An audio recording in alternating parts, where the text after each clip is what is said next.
আসসালামু আলাইকুম। একটা কথা আপনাদের সাথে শেয়ার করি।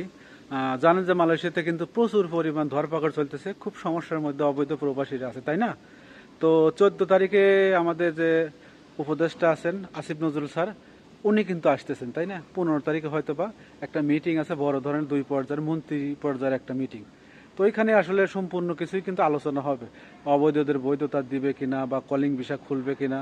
তো আমরা যারা মালয়েশিয়ান প্রবাসী বা অবৈধ প্রবাসী আছি, আমাদের পক্ষ থেকে ডক্টর নজরুল ইসলাম স্যারকে আমি জোর দাবি জানাচ্ছি, 15 তারিখের মিটিংয়ে যেন অবৈধদের পক্ষ নিয়ে বা অবৈধদের সাপোর্ট করে যাতে খুব সহজভাবে অবৈধরা বৈধ হতে পারে, সেই চেষ্টাটা স্যার আপনি করবেন। আর এই ভিডিওটা যারা যারা দেখবেন, আশা করি ভিডিওটা শেয়ার করে দিবেন। আর একটা করে কমেন্ট করবেন যে আমরা অবৈধদের বৈধতা চাই, 15 তারিখের মিটিংয়ে যেন আসিফ নজরুল স্যার এই বিষয়টা নিয়ে খুবই গুরুত্ব সহকারে আলোচনা করে বা খুব সহজ শর্তে জানে অবৈধরা বৈধতা পায়। তো অবশ্যই একটা কমেন্ট করবেন আর একটা শেয়ার করে দেবেন, সোজা কথা ঝড় তুলে দেবেন, যাতে আমার এই ভিডিওটা বাংলাদেশ হাই কমিশন বলেন বা সরকারি কোনো কর্মকর্তার সামনে পৌঁছায় বা আপনাদের শেয়ারের কারণেই কিন্তু পৌঁছাবে। ভালো থাকবেন, আল্লাহ হাফেজ।